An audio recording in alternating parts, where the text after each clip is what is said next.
ایک بھائی نے فرمایا کہ یہ فرض نمازوں کے بعد جو نوافل پڑھتے ہیں یہ کس نے اس میں نمازوں میں شامل کر دیے، کہاں سے ثابت ہیں؟ اگر ہم ان کو چھوڑ دیں تو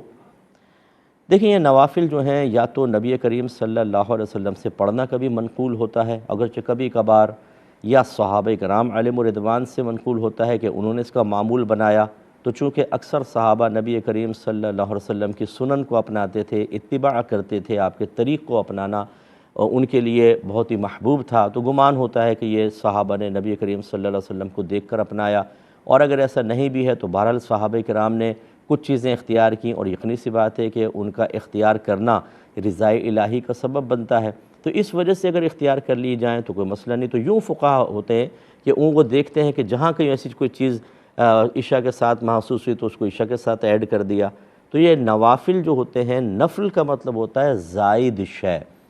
تو ہمارے لیے جو ادائیگی لازم ہے وہ فرض اور واجب کی ہوتی ہے، تو اس کا مطلب ہے کہ نفل کا مطلب ہی زائد شے ہے، تو وہ اس سے زائد ہے۔ مطالبہ فرض یا واجب کا ہے، نفل کا نہیں ہوتا، لہٰذا اگر پڑھنا چاہیں بہت اچھی بات ہے۔ اگر کوئی جان بوجھ کر بھی نہ پڑھے، سستی کر کے چھوڑنے کی عادت بنا لے، کوئی گناہ نہیں ہے۔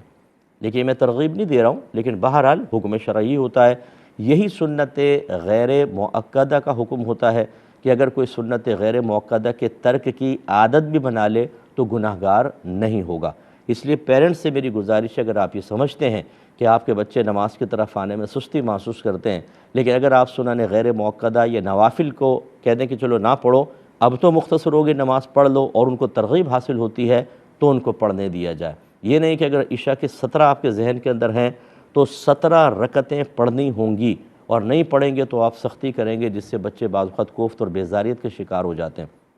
اس لیے عشاء سے پہلے کی 4 سنن اور آگے کی 2 نوافل، 8 رکعتیں اگر عشاء کی نکال دیں، یعنی نوافل اور سنن غیر مؤکدہ، تو اس میں کوئی گناہ نہیں ہے۔ اگرچہ میں اس کو یہ نہیں کہہ رہا ہوں کہ آپ کریں نہ، ترغیبی میرا یہ کلام ہے، لیکن بعض اوقات ہوتا ہے، ہماری بہنیں بعض اوقات صرف 17 رکعتوں کو ذہن میں رکھ کر سارا دن چونکہ کام زیادہ ہوتا ہے، مہمان آگے وہ کہتے ہیں بھی مجھ سے نہیں پڑھی جائیں گی، وہ سو ہی جاتی ہیں۔ ایسی بہنوں سے گزارش ہے کہ آپ غیر مؤکدہ نوافل چھوڑ دیں، باقی تو جو ہے وہ کر لیں۔ سنن